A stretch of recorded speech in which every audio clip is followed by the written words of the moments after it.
Welcome to movie explain series. आज मैं explain करूंगी Captain America the winter soldier movie को। लेकिन ये मूवी देखने से पहले आप Captain America the first avenger movie की एक्सप्लेनेशन वीडियो जरूर देखें, तभी आपको ये मूवी अच्छे से समझ में आएगी। इस फिल्म की कहानी का स्टार्ट होता है सन 2014 से। स्टीव रोजर यानी कि कैप्टन अमेरिका, जो कि प्लेन आर्कटिक में लैंड करने की वजह से बर्फ में ही जम गया था, वह अब इस नई दुनिया में एडजस्ट होने की कोशिश कर रहा था। स्टीव रोजर्स अब शील्ड का एक एजेंट बन चुका है और वो अब अपनी कंट्री की सेफ्टी का काम कर रहा है। दूसरी तरफ शील्ड के लोग न्यूयॉर्क के हमले के बाद अपने सिक्योरिटी सिस्टम को बेहतर बनाने में लगे हुए थे, इसलिए उन्होंने प्रोजेक्ट इनसाइट शुरू किया। इस प्रोजेक्ट में 3 बड़े हेली कैरियर्स को, जो कि हथियारों से लैस थे, इन्हें आसमान में लॉन्च किया जाना था और ये हेली कैरियर्स एक खास सैटेलाइट की मदद से दहशतगर्दों को निशाना बनाने वाले थे, ताकि कोई भी मुसीबत आने से पहले उसे टाला जा सके।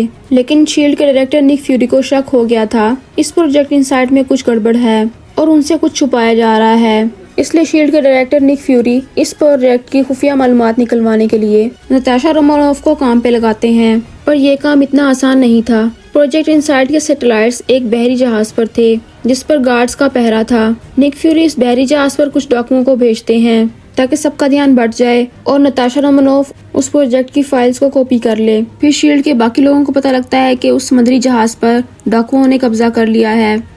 वहाँ पर कैप्टन अमेरिका और कुछ शील्ड्स के एजेंट्स को भेजा जाता है।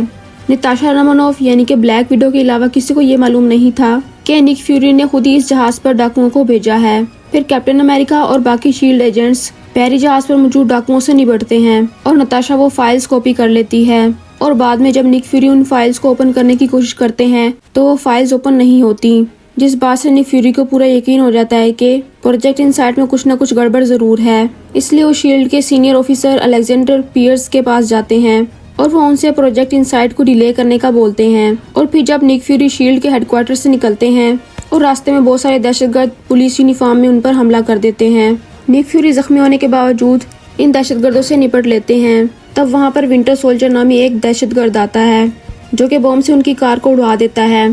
फिर भी निक फ्यूरी जमीन में एक सुरंग बनाकर वहाँ से भाग जाते हैं। उन्हें यह सब देखकर समझ आ गया था कि इस सब के पीछे शील्ड का हाथ है, इसलिए वो सबसे छुपकर स्टीव रोजर्स के घर जाते हैं और वो स्टीव रोजर्स यानी कि कैप्टन अमेरिका को बताते हैं कि शील्ड अब बुरा बन गया है। तभी वो विंटर सोल्जर यहाँ आकर निक फ्यूरी को शूट कर देता है, लेकिन फ्यूरी बेहोश होने से पहले स्टीव को वो पेन ड्राइव दे देते हैं जिसमें ब्लैक विडो ने प्रोजेक्ट इनसाइट की फाइल्स कॉपी की थी। फिर स्टीव विंटर सोल्जर का पीछा करते हैं लेकिन वो बचकर भाग जाता है। उसके बाद निक फ्यूरी को हॉस्पिटल लेके जाया जाता है और वो वहाँ दम तोड़ देते हैं। फिर अलेक्जेंडर पियर्स कैप्टन अमेरिका को अपने ऑफिस में बुलाते हैं ये जानने के लिए कि फ्यूरी उसके घर पर क्या कर रहा था, पर स्टीव उसे नहीं बताता कि फ्यूरी वहाँ पे क्यों आया था, जिससे अलेक्जेंडर पियर्स समझ जाता है कि फ्यूरी ने जरूर कैप्टन अमेरिका को कुछ बताया है। इसलिए वो उसको मारने के लिए बहुत सारे एजेंट्स को उसके पीछे भेज देता है, पर स्टीव उन सबको मार डालता है और वहाँ से भाग जाता है। फिर शील्ड वाले कैप्टन अमेरिका को एक भगोड़ा मानकर उसको मारने के पीछे पड़ जाते हैं। फिर स्टीव ब्लैक विडो से मिलता है ये जानने के लिए कि निक फ्यूरी ने उसे उस जहाज पर क्यों भेजा था और उस पेन ड्राइव में क्या है, पर नताशा को भी इस बारे में ज्यादा मालूम नहीं था। इसलिए वो कैप्टन अमेरिका यानी कि स्टीव के साथ मिलकर इस पेन ड्राइव की फाइल्स को चेक करती है। उस पेन ड्राइव में एक प्रोग्राम था जिसे ब्लैक विडो ओपन नहीं कर पाती, पर उसे ये पता लग जाता है कि उस प्रोग्राम को कहाँ बनाया गया है। फिर ब्लैक विडो और कैप्टन अमेरिका न्यू जर्सी जाते हैं उस प्रोग्राम के बारे में जानने के लिए। वहाँ पर उन्हें शील्ड का एक पुराना अड्डा मिलता है।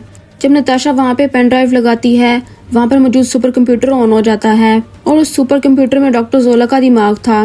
डॉक्टर आनियम जोला हाइड्रा का एक साइंटिस्ट था जो कि रेड स्कल के लिए काम करता था। वो कैप्टन अमेरिका और ब्लैक विडो को बताता है कि रेड स्कल के मरने के बाद शील्ड वालों ने उसे जेल से निकालने के बाद अपने यहाँ नौकरी पर रख लिया था, पर जोला अभी भी हाइड्रा का वफादार था, इसलिए उसने शील्ड में रहते हुए वहीं पे एक नए हाइड्रा की शुरुआत कर दी और उसने कई लोगों को अपने साथ मिला लिया। वो नौकरी तो शील्ड के लिए कर रहे थे लेकिन वो हाइड्रा का मकसद पूरा कर रहे थे। और फिर बाद में जब डॉक्टर जोला मरा, हाइड्रा वालों ने डॉक्टर जोला का दिमाग आर्टिफिशियल इंटेलिजेंस की शक्ल में महफूज कर लिया, क्योंकि जोला बहुत जीनियस था और हाइड्रा को उसकी जरूरत थी। जब रेड स्कल जिंदा था तब हाइड्रा वालों ने जबरदस्ती इंसानों पर हुकूमत करना चाही थी, पर लोगों ने उनसे जंग की और वो हार गए। पर रेड स्कल के जाने के बाद हाइड्रा ने अपना तरीका बदल लिया। अब उन्होंने ऐसे हालात पैदा करना शुरू किए जिससे लोग अपनी मर्जी से हाइड्रा के लिए काम करें और जो भी इनके रास्ते में आता वो इन्हें मार डालते। हाइड्रा का नया लीडर था अलेक्जेंडर पियर्स। जब पियर्स ने यह देखा कि निक फ्यूरी उसके राह में रुकावट बन रहा है तो पियर्स ने उसे मारने का फैसला कर लिया, क्योंकि प्रोजेक्ट इनसाइट हाइड्रा का सबसे बड़ा और ख़ास मिशन था। डॉक्टर जोला ने इसके लिए एक प्रोग्राम बनाया था। कैप्टन अमेरिका और ब्लैक विडो डॉक्टर जोला के दिमाग से जानने की कोशिश कर रहे थे कि वो प्रोग्राम क्या है, पर डॉक्टर जोला उन्हें कुछ नहीं बताता, बल्कि अपनी बातों में घुमाता रहता है ताकि हाइड्रा वाले उन तक पहुंच जाएं। तभी वहां पर एक मिसाइल आकर गिरता है, जिससे वो जगह तबाह हो जाती है। लेकिन कैप्टन अमेरिका खुद को और ब्लैक विडो को बचाने में कामयाब हो जाता है। फिर कैप्टन अमेरिका ब्लैक विडो के साथ अपने एक दोस्त सैम विल्सन के पास जाता है, जो कि पहले एक मिलिट्री ऑफिसर था। सैम उन दोनों की मदद करता है और इन दोनों को अपने घर में छुपा लेता है। फिर ये तीनों मिलकर शील्ड के एक एजेंट जैस्पर सिटवेल को किडनैप कर लेते हैं, जो कि असल में हाइड्रा का एक एजेंट था। वो इससे जोला के प्रोग्राम के बारे में पूछते हैं। सिटवेल उसे बताता है कि हाइड्रा के प्रोग्राम से पता लगता है कि आज या मुस्तकबिल में हाइड्रा के लिए कौन खतरनाक है, और प्रोजेक्ट इनसाइट लोगों की सेफ्टी के लिए नहीं बल्कि हाइड्रा की सेफ्टी के लिए बनाया गया है। और इन हेली कैरियर्स से हाइड्रा अपने सभी दुश्मनों को खत्म करने वाला था। फिर कैप्टन अमेरिका, ब्लैक विडो और सैम विल्सन जैस्पर सिटवेल को लेकर शील्ड के हेडक्वार्टर जाते हैं ताकि वो प्रोजेक्ट इनसाइट को रोक सकें। जबकि दूसरी तरफ अलेक्जेंडर पियर्स को पता लग जाता है कि कैप्टन अमेरिका ने जैस्पर सिटवेल को किडनैप कर लिया है, इसलिए वो कैप्टन और उसके साथियों को मारने के लिए विंटर सोल्जर को वहां भेजता है। विंटर सोल्जर उन तक पहुंचकर सबसे पहले सिटवेल को मार डालता है, क्योंकि उसने हाइड्रा के सारे राज खोल दिए थे। फिर वो अपनी टीम के साथ मिलकर कैप्टन अमेरिका, ब्लैक विडो और सैम विल्सन को मारने की कोशिश करता है। फाइट के दौरान उस विंटर सोल्जर का मास्क उतर जाता है और हमें पता चलता है कि वो कैप्टन अमेरिका का पुराना दोस्त बकी बार्न्स है। सन 1945 में बकी बार्न्स एक मिशन के दौरान ट्रेन से नीचे गिर गया था, इसलिए सबने ये मान लिया था कि वो मर चुका है, पर बकी को हाइड्रा वालों ने बचा लिया था। ट्रेन से नीचे गिरने के बाद बकी का एक हाथ टूट गया था, इसलिए डॉक्टर जोला ने उसकी बॉडी में एक एडवांस मेटल आर्म लगा दिया था। हाइड्रा वालों ने बकी बार्न्स की ब्रेन वॉशिंग करके उसे एक सुपर सोल्जर बना दिया था। हाइड्रा वालों ने ऐसा इसलिए किया था कि वो बकी बार्न्स से अपने काम करवा सके। पिछले 50 सालों से बकी हाइड्रा के दुश्मनों को मार रहा है। स्टीव बकी को देख के उसे पहचान लेता है, लेकिन बकी ब्रेन वॉशिंग की वजह से उसे नहीं पहचान पाता। ब्रेन वॉशिंग की वजह से उसकी याददाश्त मिट चुकी थी। फिर हाइड्रा के एजेंट्स आकर कैप्टन अमेरिका, ब्लैक विडो और सैम विल्सन को अरेस्ट कर लेते हैं और वो उन्हें मारने के लिए दूर कहीं लेकर जाते हैं, पर शील्ड की एक एजेंट मारिया हिल उनको बचाकर वहां से निकाल लेती है। फिर वो इन तीनों को निक फ्यूरी के पास लेकर जाती है। निक फ्यूरी ने बस मरने की एक्टिंग की थी ताकि हाइड्रा वाले उनका पीछा छोड़ दें, और मारिया हिल्स ने उन्हें खुफिया अड्डे पर छुपा दिया था। फिर ये सब मिलकर प्रोजेक्ट इनसाइट को रोकने का प्लान बनाते हैं। निक फ्यूरी ने इस काम के लिए 3 एडवांस चिप बनाई थी, जिससे उन हेली कैरियर्स को कंट्रोल किया जा सकता था। निक फ्यूरी इस उम्मीद पर थे कि वो हाइड्रा को बर्बाद करके शील्ड को बचा लेंगे, पर कैप्टन अमेरिका जानते थे कि इस मिशन में हाइड्रा के साथ शील्ड भी खत्म हो जाएगा। फिर कैप्टन अमेरिका एक म्यूजियम से अपना एक पुराना यूनिफॉर्म चुरा लेता है और सैम अपना मिलिट्री का फैल्कन सूट पहन लेता है और वो शील्ड के हेडक्वार्टर में जाते हैं। वहाँ पर कैप्टन अमेरिका एक ब्रॉडकास्ट के जरिए सबको बता देते हैं कि हाइड्रा ने शील्ड पर कब्जा कर लिया है और प्रोजेक्ट इनसाइट से वो क्या करने वाले हैं।